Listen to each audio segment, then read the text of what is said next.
जय श्री गणेश। आज है भगवान गणेश का सबसे प्रिय संकष्टी चतुर्थी व्रत। हर साल अश्विन मास के कृष्ण पक्ष की चतुर्थी तिथि को विघ्नराज संकष्टी चतुर्थी का त्यौहार मनाया जाता है। आज 10 सितंबर को वही खास दिन है। नारद पुराण में यह बताया गया है कि इस व्रत को करने से जीवन की सारी परेशानी और रोग समाप्त हो जाते हैं। इस दिन व्रत भी रखा जाता है। ये व्रत बिना कथा की पूरी नहीं मानी जाती। तो आइए कथा का एक समय की बात है। बाणासुर की कन्या उषा ने सोते समय अनिरुद्ध का सपना देखा। अनिरुद्ध से अलग होने की वजह से वह इतनी अभिलाषी हो गई कि उसके चित्त को किसी भी प्रकार से शांति नहीं मिल रही थी। उसने अपनी सहेली चित्रलेखा से त्रिभुवन में रहने वाले सभी लोगों के चित्र बनवाए। जब चित्र में उसने अनिरुद्ध को देखा तो कहा, मैंने इसी व्यक्ति को अपने सपने में देखा था। इसी के साथ मेरा विवाह भी हुआ था। उसने अपने सहेली से कहा, हे सखी, यह व्यक्ति जहाँ कहीं भी हो, इसे ढूंढ लाओ, अन्यथा इसके वियोग में मैं अपने प्राण त्याग दूंगी। अपनी सखी के कहे अनुसार चित्रलेखा अनेक स्थानों पर खोज करती हुई द्वारकापुरी में आ पहुंची। चित्रलेखा को राक्षसी माया का ज्ञान था। उसने वहां अनिरुद्ध को पहचान कर उसका अपहरण कर लिया और रात के समय में पलंग सहित उठाकर वह बाणासुर की नगरी में प्रविष्ट हुई। इधर प्रद्युम्न पुत्र शोक के कारण असाध्य रोग से ग्रसित हो गया।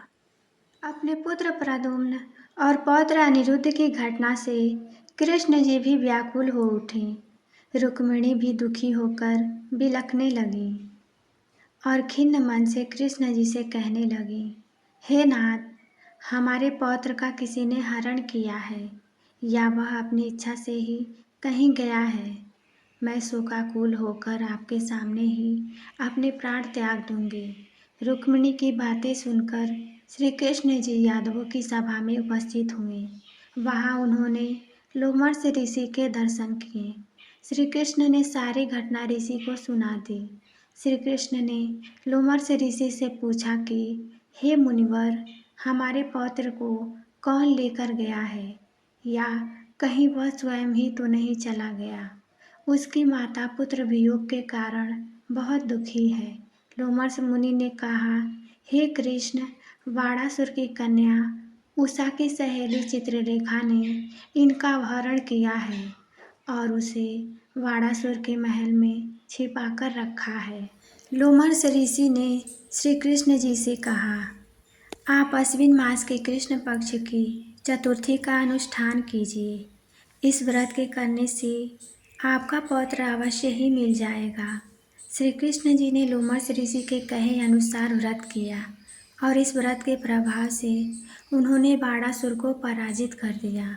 भगवान कृष्ण ने बाणासुर की सहस्त्र भुजाओं को काट डाला। ऐसी सफलता मिलने का कारण व्रत का प्रभाव ही था। ऐसा माना जाता है कि यह व्रत संपूर्ण विपत्तियों का विनाश करता है। इस व्रत की महिमा बड़े बड़े विद्वान भी नहीं कर सकते।